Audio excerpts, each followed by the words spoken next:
Everything you've ever wanted to know about Gallic Wars, read in full from Wikipedia. Stick around to the end. Let's begin. The Gallic Wars were waged between 58 and 50 BC by the Roman general Gaius Julius Caesar against the peoples of Gaul, present-day France, Belgium, and Switzerland. Gallic, Germanic, and Brittonic tribes fought to defend their homelands against an aggressive Roman campaign. The wars culminated in the decisive Battle of Alesia in 52 BC, in which a complete Roman victory resulted in the expansion of the Roman Republic over the whole of Gaul. Though the collective Gallic armies were as strong as the Roman forces, internal divisions among the Gallic tribes eased victory for Caesar. Gallic chieftain Vercingetorix's attempt to unite the Gauls under a single banner came too late. Caesar portrayed the invasion as being a preemptive and defensive action, but historians agree that he fought the wars primarily to boost his political career and to pay off his debts. Still, Gaul was of significant military importance to the Romans. Native tribes in the region, both Gallic and Germanic, had repeatedly attacked Roman territory. Conquering Gaul allowed Rome to secure the natural border of the Rhine River. The wars began with conflict over the migration of the Helvetii in 58 BC, which drew in neighboring tribes and the Germanic Suebi. By 57 BC, Caesar had resolved to conquer all of Gaul. He led campaigns in the east, where the Nervi almost defeated him. In 56 BC, Caesar defeated the Veneti in a naval battle and took most of northwest Gaul. In 55 BC, Caesar sought to boost his public image. He undertook first-of-their-kind expeditions across the Rhine and the English Channel. Rome hailed Caesar as a hero upon his return from Britain, though he had achieved little beyond landing because his army had been too small. The next year, he returned with a larger army and reached much further inland. He extracted tribute from the locals and returned to Gaul. Revolts broke out on the continent, and the Romans suffered a humiliating defeat. 53 BC saw a brutal pacification campaign. That failed, and Vercingetorix led a major revolt in 52 BC. Gallic forces won a notable victory at the Battle of Gergovia, but the Romans' indomitable siege works at the Battle of Alesia crushed the Gallic coalition. In 51 and 50 BC, there was limited resistance, and Caesar's troops mainly engaged in mop-up operations. Gaul was conquered, although it would not become a Roman province until 27 BC, and resistance would continue until as late as 70 AD. There is no precise end date to the war, but the imminent Roman civil war led to the withdrawal of Caesar's troops in 50 BC. Caesar's wild successes in the war had made him wealthy and provided a legendary reputation. The Gallic Wars were a key factor in Caesar's ability to win the civil war and make himself dictator, culminating in the end of the Roman Republic and the establishment of the Roman Empire. Julius Caesar described the Gallic Wars in his book, Commentarii de Bello Gallico. It is the primary source for the conflict, but modern historians consider it propaganda and prone to exaggeration. Caesar makes implausible claims about the number of Gauls killed, over 1 million, while claiming almost 0 Roman casualties. Modern historians believe that Gallic forces were far smaller than the Romans claimed, and that the Romans suffered significant casualties. Regardless of the accuracy of the Commentarii, the campaign was still exceptionally brutal. Untold numbers of Gauls were killed, enslaved, or mutilated, including large numbers of civilians. Background: socio-political. The tribes of Gaul were civilized and wealthy, constituting what is known to archaeologists as the Latin culture. Most had contact with Roman merchants, and some, such as the Aedui, who were governed by republics, had enjoyed stable political alliances with Rome in the past. During the 1st century, parts of Gaul were becoming urbanized, which concentrated wealth and population centers, inadvertently making Roman conquest easier. Though the Romans considered the Gauls to be barbarians, Their cities mirrored those of the Mediterranean. They struck coins and traded extensively with Rome, providing iron, grain, and many slaves. In exchange, the Gauls accumulated much wealth and developed a taste for Roman wine.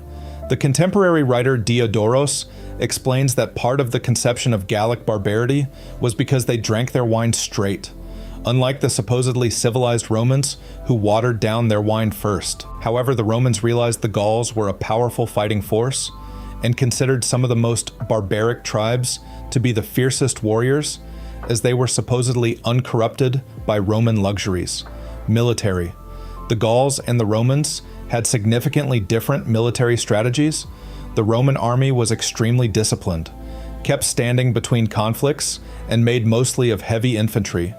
Any auxiliary units were fielded from the less disciplined Roman allies, which as the war progressed would include some Gauls. By comparison, the Gauls were an irregular and less disciplined fighting force. Individual Gauls outfitted themselves, as did Romans, a practice that continued into the early empire. Wealthier soldiers had better equipment. Unlike the Romans, the Gauls were a warrior culture. They prized acts of bravery and individual courage. Frequent raiding of neighboring tribes kept their fighting skills sharp. Compared to the Romans, the Gauls carried longer swords and had far superior cavalry. The Gauls were generally taller than the Romans, a fact that seems to have embarrassed the Romans, and this combined with their longer swords gave them a reach advantage in combat. Both sides used archers and slingers. Little is known about Gallic battle strategy, and the effectiveness of Gallic slingers and archers is unknown. What is known indicates that battle strategy varied between tribes, although engagement in pitched battle was frequent to prove bravery. Not all tribes engaged the Romans directly, as Rome was a formidable enemy. The Gauls frequently used attrition warfare against them. While the Gauls had much more flair in combat, such as fighting in intricately decorated armor or even in the nude, the superior discipline and formation of the Romans generally gave them an advantage in hand-to-hand fighting. The war cemented the Roman use of the cohort instead of the maniple. First described by Polybius as an administrative unit that was used in a battle in 206 BC, it had become a tactical unit by the 130s. Typically a quarter the size of a cohort, the maniple had proved too small and ineffective. The cohort was an effective counterbalance to Gallic and Germanic tactics. The system diversified the ranks by combining men from different socioeconomic ranks. Unlike in the maniple system, rich and poor fought alongside each other in a single uniform unit, greatly increasing overall morale by removing resentment. A cohort held 480 men. 10 cohorts, combined with a small cavalry unit, engineers, and officers, made a legion of around 5,000 men. The practices of the army's baggage train would prove insufficient at times during the wars. Following common practice of Roman generals as early as Scipio Aemilianus, each legionary was required to carry a substantial amount of his own gear, including weapons and rations enough to operate independently of the baggage train for a few days. This reduced the size of the baggage train greatly and allowed for a legion to temporarily march well ahead of its baggage. Still, a legion usually had around 1,000 beasts of burden to carry the tents, siege equipment, reserve food, entrenching tools, records, personal effects, and all other items a large army needed. While on march, the average legion with train stretched out for about 2.5 miles, 4.0 kilometers. Such a large number of animals also required a great deal of grazing or fodder. This limited campaigning to times when there was grass or adequate supplies. The logistical challenges of the baggage train forced the Romans' hand many times during the wars. The Romans respected and feared the Gallic tribes. In 390 BC, the Gauls had sacked Rome, which left an existential dread of barbarian conquest the Romans never forgot.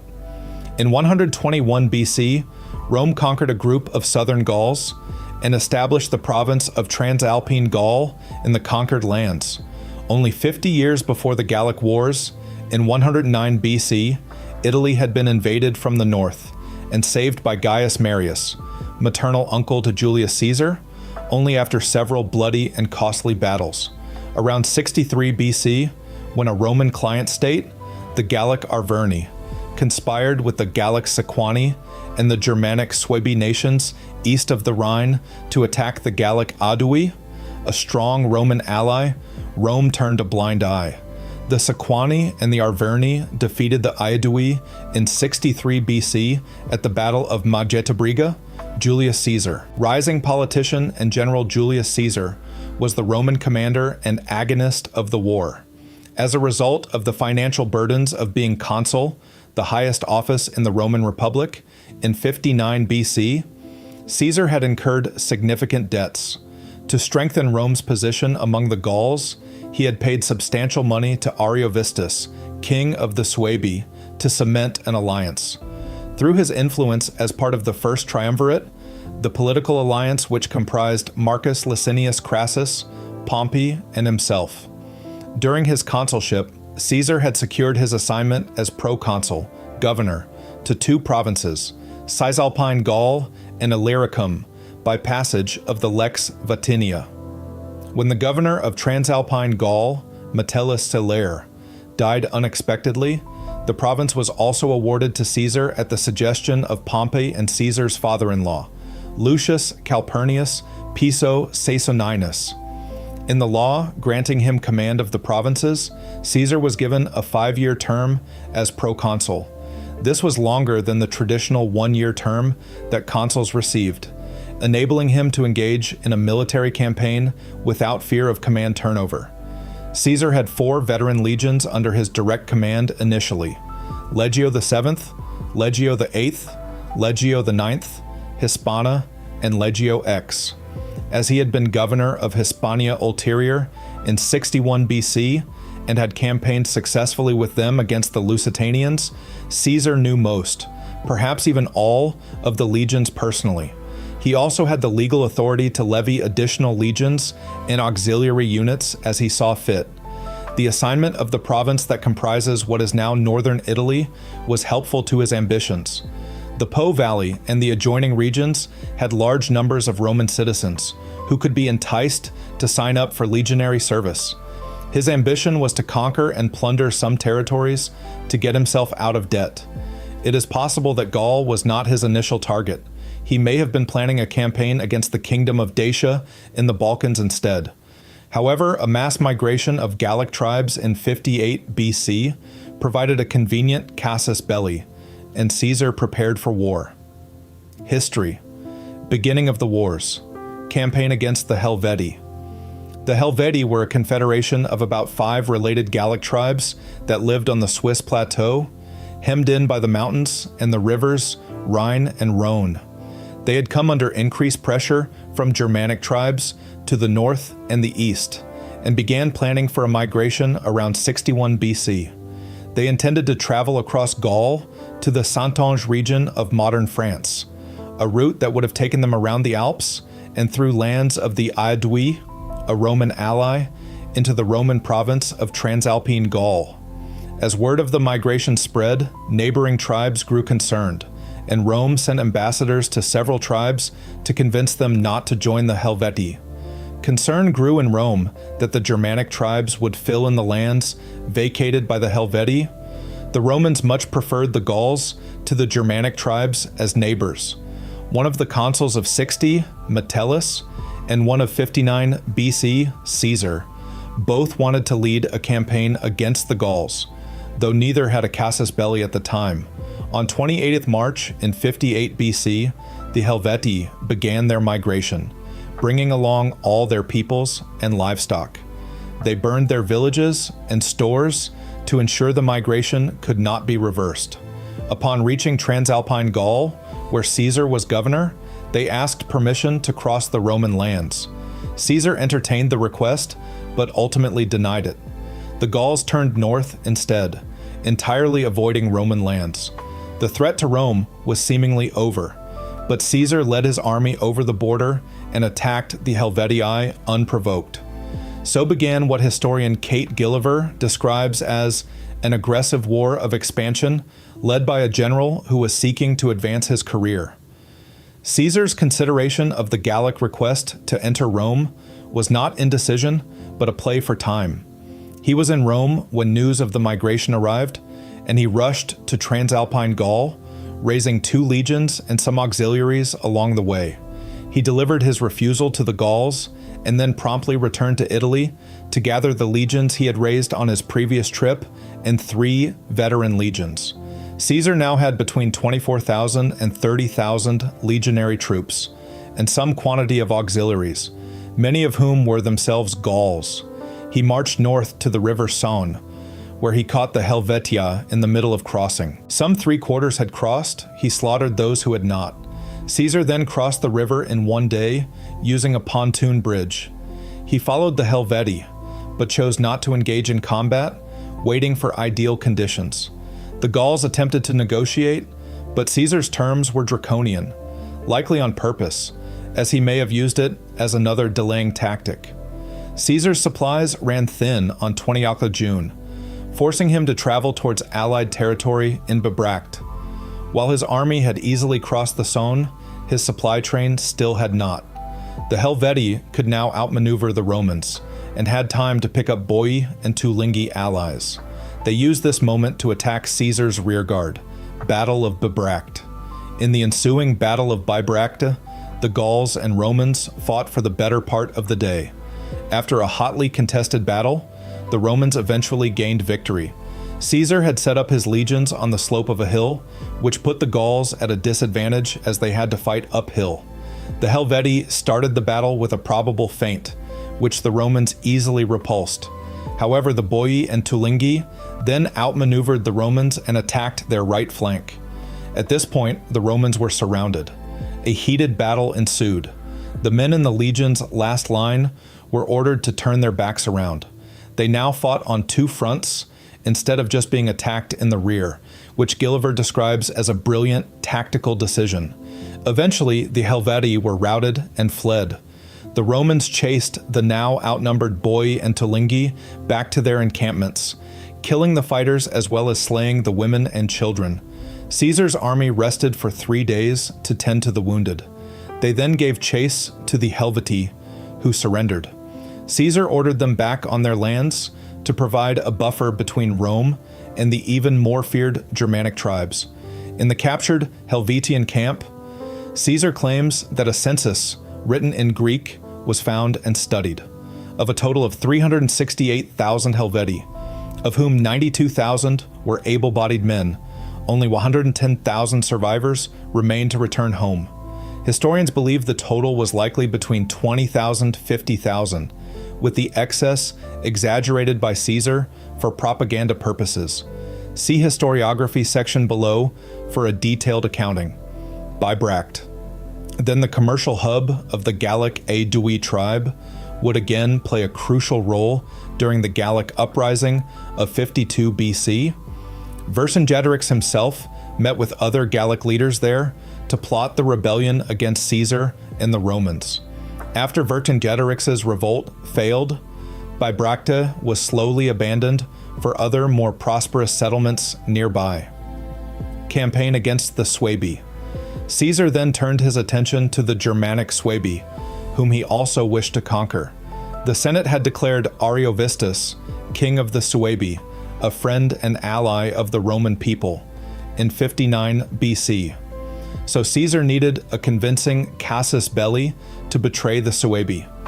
He found his excuse following victory over the Helvetii. A group of Gallic tribes congratulated him and sought to meet in a general assembly, hoping to leverage the Romans against other Gauls. Diviciacus, the head of the Aeduan government and spokesman for the Gallic delegation, expressed concern over Ariovistus's conquests and for the hostages he had taken. Not only did Caesar have a responsibility to protect the long-standing allegiance of the Aedui, but this proposition presented an opportunity to expand Rome's borders, strengthen loyalty within Caesar's army, and establish him as the commander of Rome's troops abroad. With the attack of the Herudes, an apparent Suebi ally, on the Aedui, and the report that 100 clans of Suebi were trying to cross the Rhine into Gaul, Caesar had the justification he needed to wage war against Ariovistus in 58 BC. Learning that Ariovistus intended to seize Vesontio, the largest Sequani town, Caesar marched towards it and arrived before Ariovistus. Ariovistus sent emissaries to Caesar, requesting a meeting. They met under a truce at a knoll outside of town. The truce was violated when Germanic horsemen edged towards the knoll and threw stones at Caesar's mounted escort. 2 days later, Ariovistus requested another meeting. Hesitant to send senior officials, Caesar dispatched Valerius Procillus, his trusted friend, and Caius Medius, a merchant who had traded successfully with Ariovistus.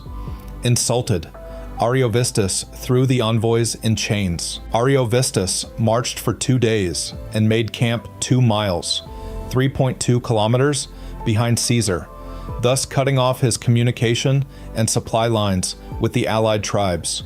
Unable to entice Ariovistus into battle, Caesar ordered a second, smaller camp built near Ariovistus's position. The next morning, Caesar assembled his allied troops in front of the second camp and advanced his legions in towards Ariovistus. Each of Caesar's 5 legates and his quaestor were given command of a legion. Caesar lined up on the right flank. Ariovistus countered by lining up his 7 tribal formations. Caesar was victorious in the ensuing battle, due in large part to the charge made by Publius Crassus, son of Marcus Crassus. As the Germanic tribesmen began to drive back the Roman left flank, Crassus led his cavalry in a charge to restore balance and ordered up the cohorts of the third line. As a result, the whole Germanic line broke and began to flee. Caesar claims that most of Ariovistus's 120,000 men were killed. He and what remained of his troops escaped and crossed the Rhine, never to engage Rome in battle again. The Suebi camping near the Rhine returned home. Caesar was victorious. In 1 year, he had defeated 2 of Rome's most feared enemies. After this busy campaigning season, he returned to Transalpine Gaul to deal with the non-military aspects of his governorship. At this point, it is possible he had already decided he would conquer all of Gaul. 57 BC. Campaigns in the East. Caesar's stunning victories in 58 BC had unsettled the Gallic tribes. Many rightly predicted Caesar would seek to conquer all of Gaul, and some sought alliance with Rome. As the campaigning season of 57 BC dawned, both sides were busy recruiting new soldiers. Caesar set off with 2 more legions than the year before, with 32,000 to 40,000 men, along with a contingent of auxiliaries. The exact number of men the Gauls raised is unknown, but Caesar claims he would fight 200,000. Intervening again in an intra-Gallic conflict, Caesar marched against the Belgae tribal confederation, who inhabited the area roughly bounded by modern-day Belgium. They had recently attacked a tribe allied with Rome, and before marching with his army to meet them, Caesar ordered the Remi and other neighboring Gauls to investigate the Belga's actions. The Belga and the Romans encountered each other near Bibrax. The Belga attempted to take the fortified Oppidum, main settlement, from the Remi, but were unsuccessful and chose instead to raid the nearby countryside. Each side tried to avoid battle, as both were short on supplies, a continuing theme for Caesar, who gambled and left his baggage train behind several times. Caesar ordered fortifications built, which the Belgae understood would give them a disadvantage. Instead of making battle, the Belgic army simply disbanded, as it could be reassembled easily. Caesar realized an opportunity was presenting itself. If he could beat the men from the army home, he could take their lands with ease.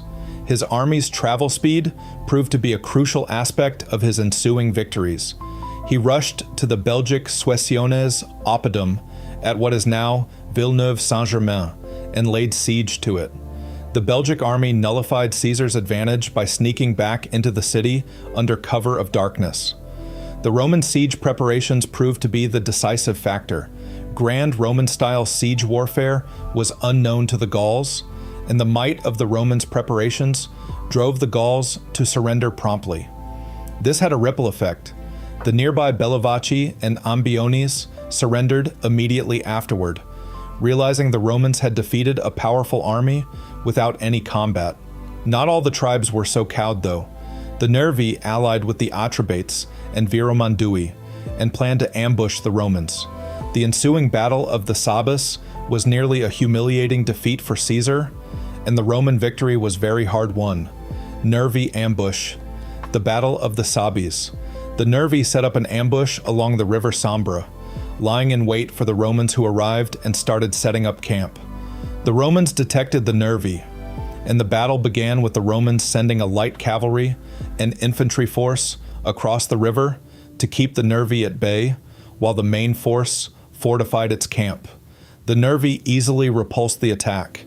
In an uncharacteristic move for Caesar, he made a serious tactical error by not setting up an infantry screen to protect the entrenching force. The Nervi took ample advantage of this, and their entire force crossed the river quickly and caught the Romans off guard and unprepared. As the battle began, 2 legions had not even arrived, whereas the Nervi had at least 60,000 fighters. The reserve legions were stuck at the end of the column, 15 kilometers, 9.3 miles, back, with the 8,000 animals of the baggage train. However, because the soldiers could operate independently of the train, the forwards legions were still ready for battle. The Romans' superior discipline and experience came in use, and they quickly formed lines of battle. Their center and left wings were successful and chased the Atrebates across the river. To the tribe's advantage, this exposed the half-built camp, and they took it easily. To make matters worse for the Romans, the right wing was in serious trouble. It had been outflanked, its line of battle had become too tight to swing a sword, and multiple officers were dead. The situation was so critical, Caesar took up his shield and joined the front line of the legion. His mere presence greatly increased morale, and he ordered his men to form a defensive square to open the ranks and protect them from all sides. What turned the tide of battle was Caesar's reinforcements, the X-Legion, which returned from chasing the Atrebates, and the 2 straggler legions that finally arrived. The strong stand by the X-Legion and the timely arrival of reinforcements enabled Caesar to regroup, redeploy, and eventually repulse the Nervii once the Atrebates and Viromandui were put to flight. Caesar's cockiness had nearly ended in defeat, but the legion's experience combined with his personal role in combat turned a disaster into an incredible victory. The Belgae were broken, and most of the Germanic tribes offered submission to Rome. The end of the campaigning season saw Caesar conquer tribes along the Atlantic coast and deal with the Attuatuci, who were allies of the Nervi but had broken the terms of surrender. Caesar punished the Attuatuci by selling 53,000 of them into slavery. By law, the profits were Caesar's alone. He saw a minor setback towards winter as he sent one of his officers to the Great St. Bernard Pass, where local tribes fought back fiercely. He abandoned the campaign, but overall, Caesar had seen monumental success in 57 BC. He had accumulated great wealth to pay off his debts and increased his stature to heroic levels. Upon his return, the Senate granted him a 15-day Thanksgiving, supplicatio, longer than any before. His political reputation was now formidable. Again, he returned to Transalpine Gaul for the winter to see to the civil affairs of the province. He wintered his troops in northern Gaul, where the tribes were forced to house and feed them. 56 BC, campaign against the Veneti. The Gauls were embittered at being forced to feed the Roman troops over the winter. The Romans sent out officers to requisition grain from the Veneti, a group of tribes in northwest Gaul, but the Veneti had other ideas and captured the officers. This was a calculated move. They knew this would anger Rome, and prepared by allying with the tribes of Armorica, fortifying their hill settlements and preparing a fleet. The Veneti and the other peoples along the Atlantic coast were versed in sailing and had vessels suitable for the rough waters of the Atlantic. By comparison, the Romans were hardly prepared for naval warfare on the open ocean. The Veneti also had sails, whereas the Romans relied on oarsmen. Rome was a feared naval power in the Mediterranean, but there the waters were calm, and less sturdy ships could be used. Regardless, the Romans understood that to defeat the Veneti, they would need a fleet. Many of the Venetic settlements were isolated and best accessible by sea. Decimus Brutus was appointed prefect of the fleet. Caesar wished to sail as soon as the weather permitted and ordered new boats and recruited oarsmen from the already conquered regions of Gaul to ensure the fleet would be ready as soon as possible. The legions were dispatched by land, but not as a single unit. Gulliver regards this as evidence that Caesar's claims the prior year that Gaul was at peace were untrue, as the legions were apparently being dispatched to prevent or deal with rebellion. A cavalry force was sent to hold down the Germanic and Belgic tribes. Troops under Publius Crassus were sent to Aquitania, and Quintus Titurius Sabinus took forces to Normandy. Caesar led the remaining 4 legions overland to meet up with his recently raised fleet near the mouth of the river Loire. The Veneti held the upper hand for much of the campaign. Their ships were well suited to the region, and when their hill forts were under siege, they could simply evacuate them by sea. The less sturdy Roman fleet was stuck in harbor for much of the campaign. Despite having the superior army and great siege equipment, the Romans were making little progress. Caesar realized that the campaign could not be won on land, and halted the campaign until the seas calmed enough for the Roman vessels to be most useful. Battle of Morbihan. At last, the Roman fleet sailed and encountered the Venetic fleet off the coast of Brittany near Quiberon Bay. They engaged in a battle that lasted from late in the morning until sundown. On paper, the Veneti appeared to have the superior fleet. Their ships' sturdy oak beam construction meant they were effectively immune to ramming, and their high profile protected their occupants from projectiles. The Veneti had some 220 ships, although Gulliver notes many were likely not much more than fishing boats. Caesar did not report the number of Roman ships. The Romans had one advantage: grappling hooks. These allowed them to shred the rigging and sails of the Venetic ships that got close enough, rendering them inoperable. The hooks also allowed them to pull ships close enough to board. The Veneti realized the grappling hooks were an existential threat and retreated. However, the wind dropped, and the Roman fleet, which did not rely on sails, was able to catch up. The Romans could now use their superior soldiers to board ships en masse and overwhelm the Gauls at their leisure. Just as the Romans had beaten the superior forces of Carthage in the First Punic War by using the corvus boarding device, a simple technological advantage, the grappling hook, allowed them to defeat the superior Venetic fleet. The Veneti, now without a navy, had been bested. They surrendered, and Caesar made an example of the tribal elders by executing them. He sold the rest of the Veneti into slavery. Caesar now turned his attention to the Morini and Menapii along the coast. Caesar's subordinates and mopping up. During the Venetic campaign, Caesar's subordinates had been busy pacifying northern Gaul and Aquitania. A coalition of Lexovi, Coriosolites, and Venelli charged Sabinus while he was entrenched atop a hill. This was a poor tactical move by the tribes. By the time they had reached the top, they were exhausted, and Sabinus defeated them with ease. The tribes consequently surrendered, yielding up all of Normandy to the Romans. Crassus did not have such an easy time in facing the Aquitania. With only 1 legion and some cavalry, he was outnumbered. He raised additional forces from Provence and marched south to what is now the border of modern Spain and France. Along the way, he fought off the Sociates, who attacked while the Romans were marching. Defeating the Vocates and Terrassates proved a tougher task. Having allied with the rebel Roman general Quintus Sertorius during his uprising in 70 BC, these tribes were well versed in Roman combat and had learned guerrilla tactics from the war.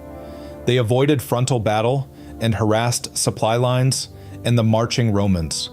Crassus realized he would have to force battle and located the Gallic encampment of some 50,000. However, they had only fortified the front of the camp, and Crassus simply circled it and attacked the rear. Taken by surprise, the Gauls attempted to flee. However, Crassus's cavalry pursued them. According to Crassus, only 12,000 survived the overwhelming Roman victory. The tribes surrendered, and Rome now controlled most of southwest Gaul.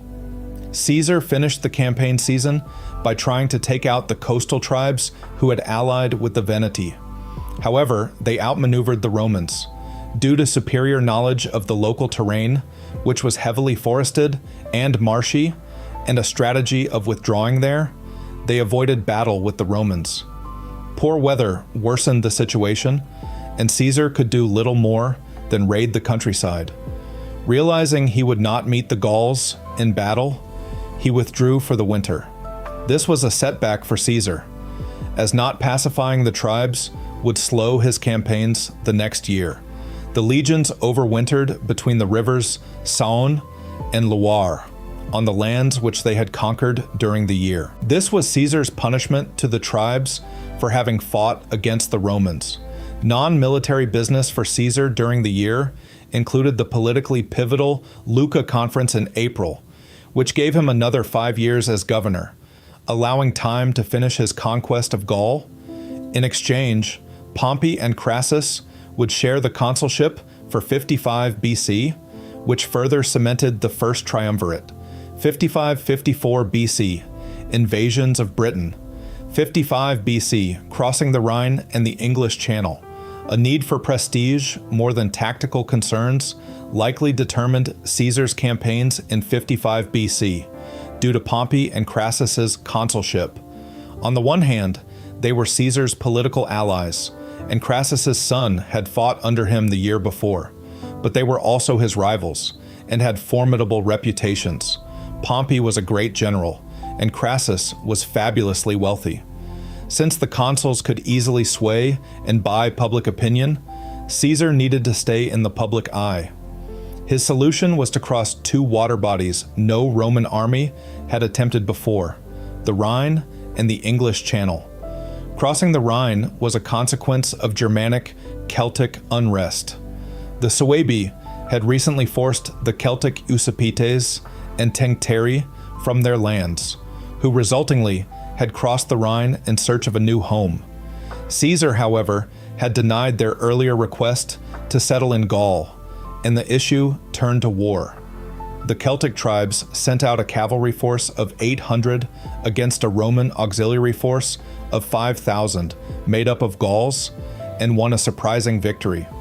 Caesar retaliated by attacking the defenseless Celtic camp and slaughtering the men, women, and children. Caesar claims he killed 430,000 people in the camp. Modern historians find this number impossibly high. See historiography below. But it is apparent that Caesar killed a great many Celts. So cruel were his actions.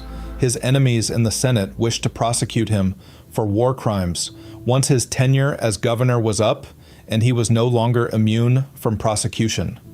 After the massacre, Caesar led the first Roman army across the Rhine in a lightning campaign that lasted just 18 days.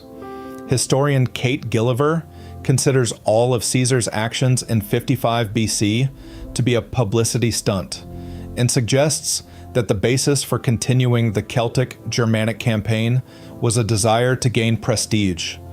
This also explains the campaign's brief time span. Caesar wanted to impress the Romans and scare the Germanic tribesmen, and he did this by crossing the Rhine in style.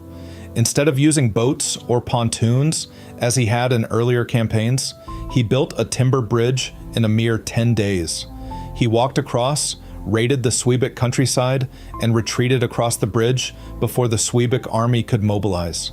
He then burned the bridge and turned his attentions to another feat no Roman army had accomplished before, landing in Britain. The nominal reason to attack Britain was the Brittonic tribes had been assisting the Gauls, but like most of Caesar's casus belli, It was just an excuse to gain stature in the eyes of the Roman people. Caesar's first trip into Britain was less of a full-scale invasion than an expedition.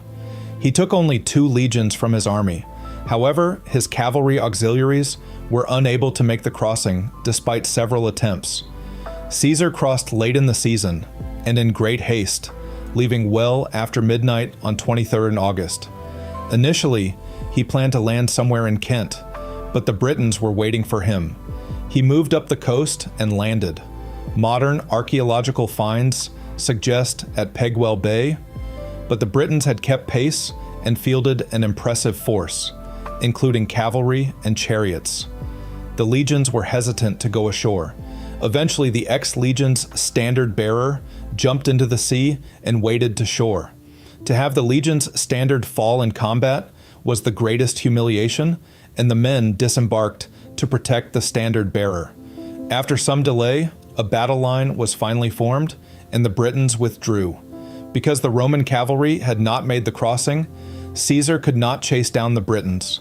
The Romans' luck did not improve, and a Roman foraging party was ambushed. The Britons took this as a sign of Roman weakness and amassed a large force to assault them. A short battle ensued, though Caesar provides no details beyond indicating the Romans prevailed.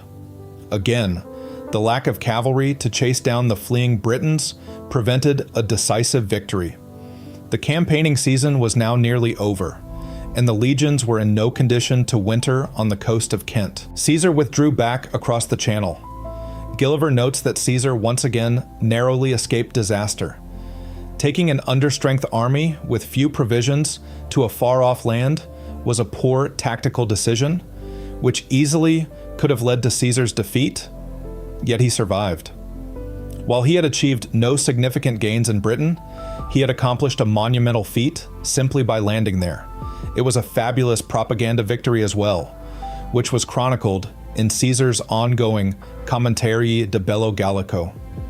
The writings in the Commentarii fed Rome a steady update of Caesar's exploits, with his own personal spin on events. Caesar's goal of prestige and publicity succeeded enormously. Upon his return to Rome, he was hailed as a hero and given an unprecedented 20-day Thanksgiving. He now began planning for a proper invasion of Britain. 54 BC, victory over the Britons. Caesar's approach towards Britain in 54 BC was far more comprehensive and successful than his initial expedition. New ships had been built over the winter, and Caesar now took 5 legions and 2,000 cavalry. He left the rest of his army in Gaul to keep order. Gulliver notes that Caesar took with him a good number of Gallic chiefs, whom he considered untrustworthy, so he could keep an eye on them, a further sign that he had not comprehensively conquered Gaul. A series of revolts there late in the year were proof of continued Gallic instability.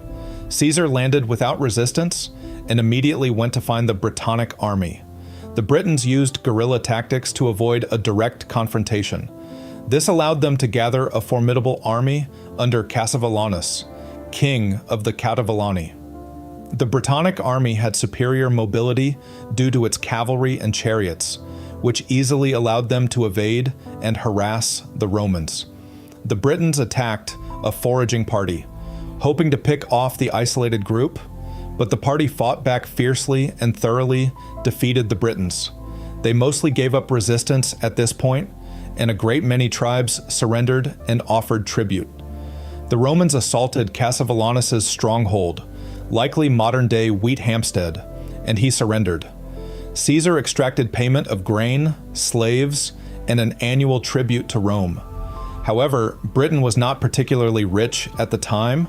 Marcus Cicero summed up Roman sentiment by saying, "It's also been established that there isn't a scrap of silver in the island and no hope of booty except for slaves.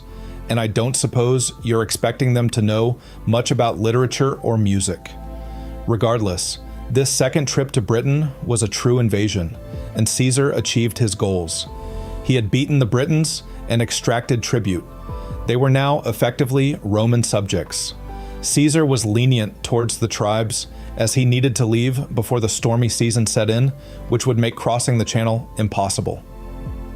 5450 BC, Pacification of Gaul. 5453 BC, Ambiorix's revolt. Things did not run so smoothly back on the continent during 54 BC. Harvests had failed in Gaul that year, but Caesar still wintered his legions there and expected the Gauls to feed his troops. He did at least realize harvests had failed and spread his troops out so they would not overburden one tribe. But this isolated his legions, making them easier to attack. Gallic anger boiled over shortly after the legions made camp for the winter, and tribes rebelled. The Eburones, under the competent Ambiorix, had been forced to winter a legion and 5 cohorts under Quintus Titurius Sabinus and Lucius Aurunculeius Cotta. Ambiorix attacked the Roman camp and told Sabinus, falsely, that all of Gaul was revolting and that the Germanic tribes were also invading. He offered to give the Romans safe passage if they abandoned their camp and returned to Rome. In what Gulliver describes as an incredibly foolish move, Sabinus believed Ambiorix. As soon as Sabinus left the camp, his forces were ambushed in a steep valley. Sabinus had not chosen an appropriate formation for the terrain, and the green troops panicked. The Gauls won decisively. Both Sabinus and Cotta were killed, and only a handful of Romans survived. The total defeat of Sabinus spread revolutionary fervor, and the Atuatuci, Nervia, and their allies also rebelled. They attacked the camp of Quintus Cicero, brother to Marcus Cicero, the famed orator and a key political player whom Caesar wished to keep as a loyal ally. They also told Cicero the story that Ambiorix had related to Sabinus, but Cicero was not as gullible as Sabinus. He fortified the camp's defenses and attempted to get a messenger to Caesar. The Gauls began a fierce siege. Having previously captured a number of Roman troops as prisoners, they used the knowledge of the Romans' tactics to build siege towers and earthworks. They then assaulted the Romans nearly continuously for more than 2 weeks. Cicero's message finally reached Caesar, and he immediately took 2 legions and cavalry to relieve the siege. They went on a forced march through the lands of the Nervi, making some 20 miles, 32 kilometers, a day.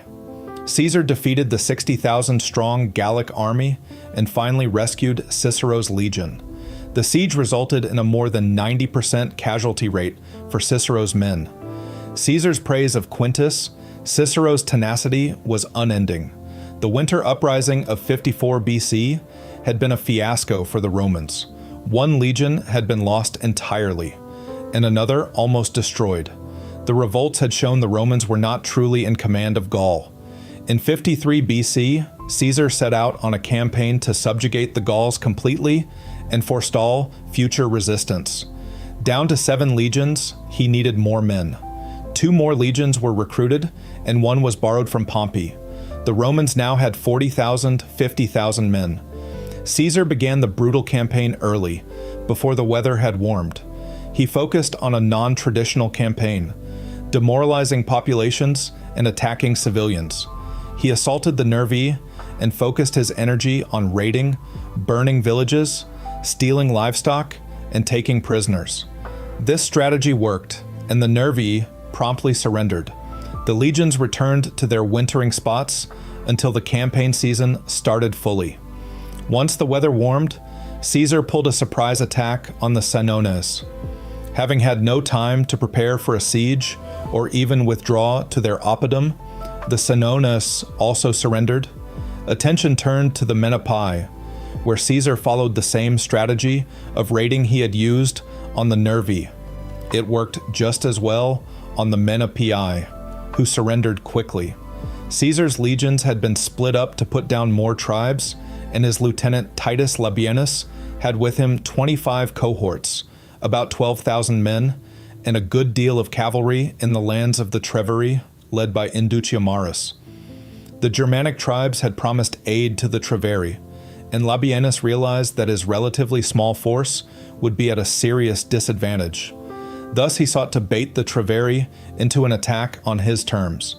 He did so by feinting a withdrawal, and the Treveri took the bait. However, Labienus had made sure to feint up a hill, requiring the Treveri to run up it. so by the time they reached the top, they were exhausted. Labienus dropped the pretense of withdrawing and gave battle, defeating the Treveri in minutes. The tribe surrendered shortly after. In the rest of Belgium, 3 legions raided the remaining tribes and forced widespread surrender, including the Eburones under Ambiorix. Caesar now sought to punish the Germanic tribes for daring to help the Gauls. He took his legions over the Rhine once more by building a bridge, but again Caesar's supplies failed him, forcing him to withdraw to avoid engaging with the still mighty Suebi while short on supplies. Regardless, Caesar had exacted widespread surrender through a vicious retaliatory campaign that focused on destruction over battle. Northern Gaul was essentially flattened. At the end of the year, 6 legions were wintered, 2 each on the lands of the Senones, the Treveri, and the Lengones.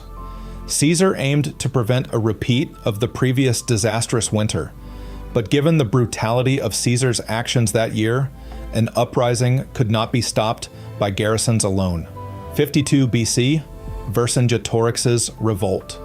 Gallic existential concerns came to a head in 52 BC and caused the widespread revolt the Romans had long feared. The campaigns of 53 BC had been particularly harsh, and the Gauls feared for their prosperity. Previously, they had not been united, which had made them easy to conquer. But this changed in 53 BC, when Caesar announced that Gaul was now being treated as a Roman province, subject to Roman laws and religion. This was a subject of immense concern for the Gauls, who feared the Romans would destroy the Gallic Holy Land, which the Carnutes watched over. Each year, the Druids met there to mediate between the tribes on the lands considered the center of Gaul. A threat to their sacred lands was an issue that finally united the Gauls.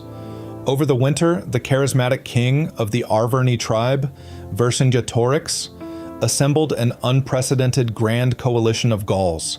Caesar was still in Rome when news of the revolt reached him. He rushed to Gaul in an attempt to prevent the revolt from spreading, heading first to Provence to see to its defense, and then to Agedincum to counter the Gallic forces.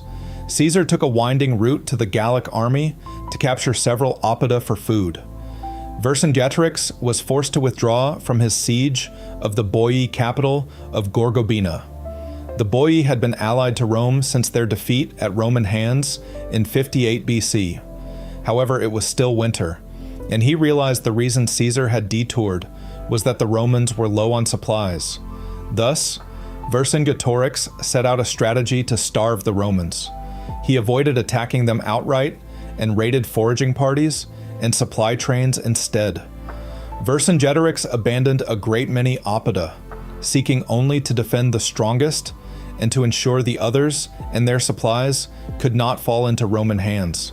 Once again, a lack of supplies forced Caesar's hand, and he besieged the oppidum of Avaricum, where Vercingetorix had sought refuge. Originally, Vercingetorix had been opposed to defending Avaricum, but the Bituriges Cubi had persuaded him otherwise. The Gallic army was camped outside the settlement. Even while defending, Vercingetorix wished to abandon the siege and outrun the Romans, but the warriors of Avaricum were unwilling to leave it. Upon his arrival, Caesar promptly began construction of a defensive fortification. The Gauls continuously harassed the Romans and their foraging parties while they built their camp and attempted to burn it down. But not even the fierce winter weather could stop the Romans, and they built a very sturdy camp in just 25 days. The Romans built siege engines, and Caesar waited for an opportunity to attack the heavily fortified oppidum. He chose to attack during a rainstorm when the sentries were distracted. Siege towers were used to assault the fort, and ballista artillery battered the walls. Eventually, the artillery broke a hole in a wall, and the Gauls could not stop the Romans from taking the settlement. The Romans then looted and pillaged Avaricum. Caesar took no prisoners and claims the Romans slew 40,000. That the Gallic coalition did not fall apart after this defeat is a testament to the leadership of Vercingetorix. Even after losing Avaricum, the Aedui were willing to revolt and join the coalition. This was yet another setback to Caesar's supply lines, as he could no longer get supplies through the Aedua, though the taking of Avaricum had supplied the army for the moment. Vercingetorix now withdrew to Gergovia, the capital of his own tribe, which he was eager to defend. Caesar arrived as the weather warmed and fodder finally became available, which somewhat eased supply issues. As usual, Caesar promptly set about building a fortification for the Romans. He captured territory closer to the Oppidum. What happened in the ensuing Battle of Gergovia remains somewhat unclear. Caesar claims that he had just ordered his men to take a hill near the Oppidum, and that he then sounded a retreat. But no such retreat occurred, and the Romans assaulted the settlement directly. Gilliver finds it probable that Caesar did not actually sound a retreat, and that it was his plan all along to take the settlement. Caesar's dubious claim was likely intended to distance himself from the ensuing and overwhelming Roman failure. Greatly outnumbered, the Roman assault ended in clear defeat.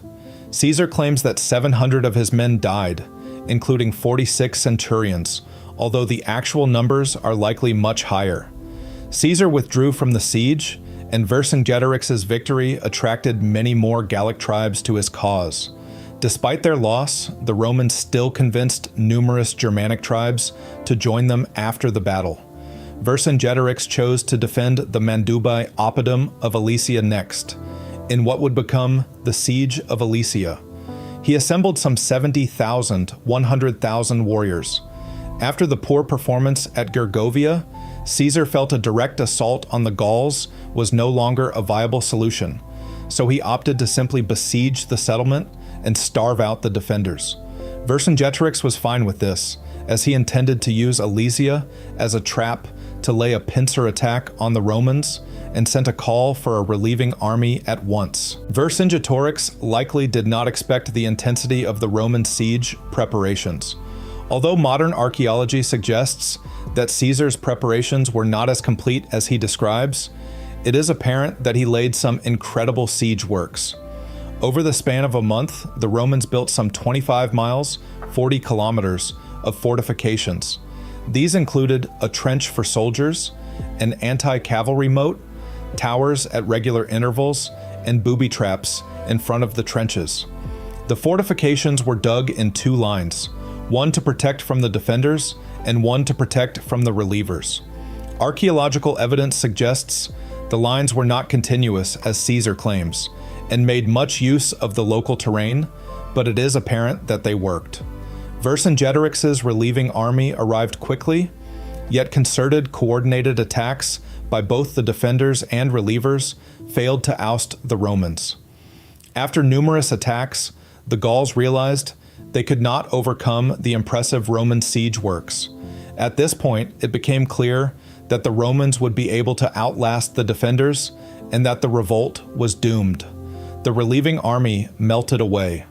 Vercingetorix surrendered and was held as a prisoner for the next 6 years until he was paraded through Rome and ceremonially garroted at the Tullianum in 46 BC. Having crushed the revolt, Caesar set his legions to winter across the lands of the defeated tribes to prevent further rebellion. He sent troops to protect the Remi, who had been steadfast allies to the Romans throughout the campaign, but resistance was not entirely over. Caesar had not yet pacified southwest Gaul. 5150 BC, Pacification of the Last Gauls. The spring of 51 BC saw the legions campaign among the Belgic tribes to snuff out any thoughts of an uprising, and the Romans achieved peace.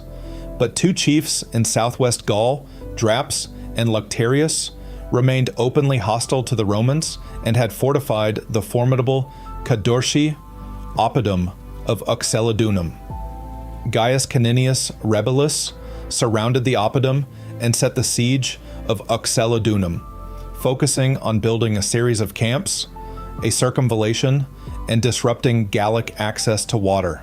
A series of tunnels, of which archaeological evidence has been found, were dug to the spring that fed the city. The Gauls attempted to burn down the Roman siege works, but to no avail. Eventually, the Roman tunnels reached the spring and diverted the water supply. Not realizing the Roman action, the Gauls believed the spring going dry was a sign from the gods and surrendered. Caesar chose to neither slaughter or enslave the defenders, but opted instead to cut off their hands before dispersing them throughout the province so that all could see they would never again be able to take up arms against Rome. The legions were again wintered in Gaul, but little unrest occurred. All of the tribes had surrendered to the Romans, and little campaigning took place in 50 BC. Caesar victorious. In the span of 8 years, Caesar had conquered all of Gaul and part of Britain. He had become fabulously wealthy and achieved a legendary reputation. The Gallic Wars provided enough gravitas to Caesar that subsequently he was able to wage a civil war and declare himself dictator in a series of events that would eventually lead to the end of the Roman Republic. The Gallic Wars lack a clear end date. Legions continued to be active in Gaul through 50 BC, when Aulus Hirtius took over the writing of Caesar's reports on the war. The campaigns might have continued into Germanic lands, if not for the impending Roman Civil War. The legions in Gaul were eventually pulled out in 50 BC as the Civil War drew near, for Caesar would need them to defeat his enemies in Rome. The Gauls had not been entirely subjugated and were not yet a formal part of the empire, but that task was not Caesar's, and he left that to his successors. Gaul would not be made formally into Roman provinces until the reign of Augustus in 27 BC. Several rebellions happened subsequently, and Roman troops were kept stationed throughout Gaul. Historian Gilliver thinks there could have been unrest in the region as late as 70 AD, but not to the level of Vercingetorix's revolt. The conquest of Gaul marked the beginning of almost 5 centuries of Roman rule, which would have profound cultural and historical impacts. Roman rule brought with it Latin, the language of the Romans. This would evolve into Old French, giving the modern French language its Latin roots. Conquering Gaul enabled further expansion of the empire into northwestern Europe. Augustus would push into Germania and reach the Elbe, though settled on the Rhine as the imperial border following the disastrous Battle of the Teutoburg Forest. In addition to facilitating the conquest of parts of Germania, the Roman conquest of Britain, led in 43 AD by Claudius, also built on Caesar's invasions. The Roman hegemony would last, with only one interruption, until the crossing of the Rhine in 406 AD. Historiography. Very few sources about the Gallic Wars survive.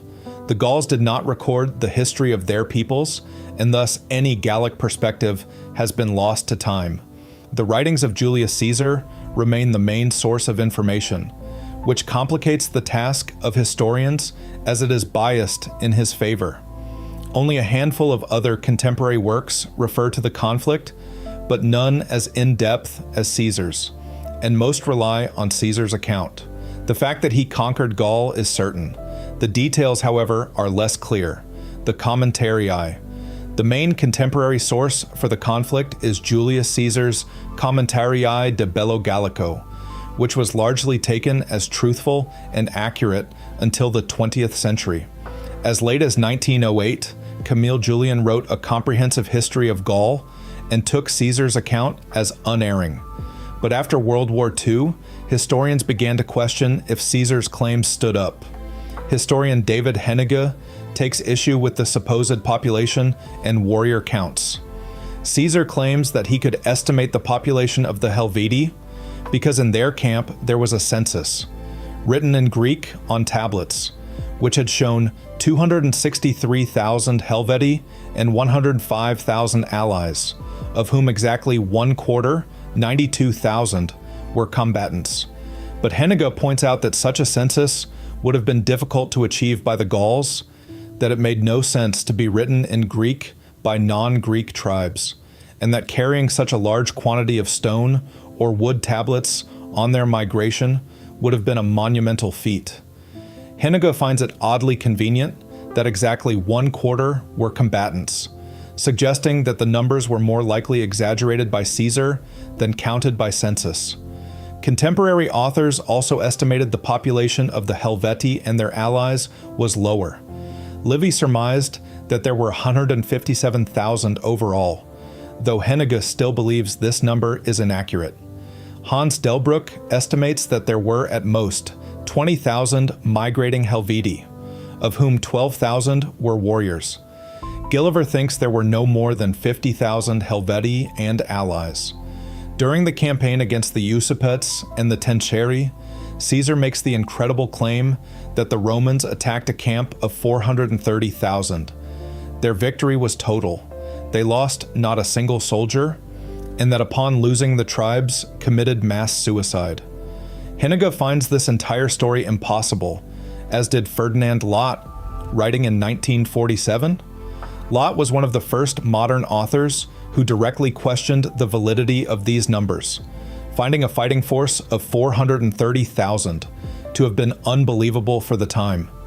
Gilliver also considers 430,000 to be absurd, but does note that it was likely the Romans killed tens of thousands, and finds the claim of 0 Roman losses possible. Still, the action to annihilate a non-combatant camp was exceptionally brutal, even by Roman standards. Ben Kiernan, while noting the 430,000 to be exaggerated, otherwise accepts Caesar's account and describes the action as genocide. Ultimately, modern scholars see the Commentarii as a very clever piece of propaganda written by Caesar, built to make Caesar appear far grander than he was. Hennig notes that Caesar's matter-of-fact tone and easy-to-read writing made it all the easier to accept his outlandish claims. He sought to portray his fight as a justified defense against the barbarity of the Gauls, which was important, as Caesar had been the aggressor contrary to his claims. By making it appear that he had won against overwhelming odds and suffered minimal casualties, he further reinforced the belief that he and the Romans were protected by the gods and destined to win against the heathen barbarians of Gaul. Overall, Hennig concludes that Julius Caesar must be considered one of history's earliest and most durably successful spin doctors. Gilliver also calls Caesar a spin doctor, noting that he realized the importance of keeping up appearances in Rome. Kurt Raaflaub argues, in contrast to Hennig and Gilliver, that Caesar's campaign was not in fact exceptionally brutal compared to the standards of the day, even if it is considered ghoulish by modern standards. Raaflaub notes that Caesar generally tried to avoid battle where it was unnecessary, and tried to be more lenient than most generals of his time. Whether true or not, Caesar seems to go to great lengths to appear as having the moral high ground. This allows Caesar to compare himself favorably to the barbarian Gauls, and present himself, as Raaflaub puts it, as the perfect Roman citizen. Raaflaub contends that Caesar's work is certainly full of propaganda, but that it has more truth to it than most authors believe. Above all, he argues that it shows how Caesar envisioned himself and how he thought a leader ought to rule. Raaflaub notes that Caesar's subjugation of the Gauls would have been received favorably at home and have been considered a just peace. In literature, Caesar's Commentarii de Bello Gallico in Latin is one of the best surviving examples of unadorned Latin prose.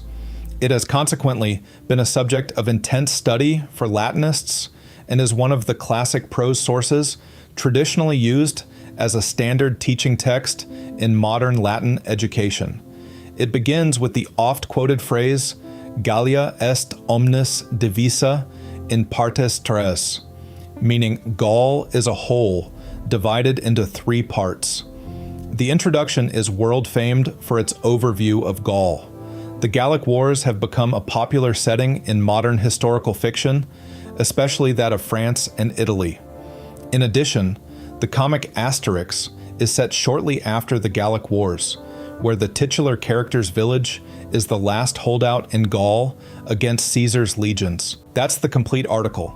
If you made it this far, you'll love the rest of the channel. Subscribe for a new Wikipedia deep dive every single day.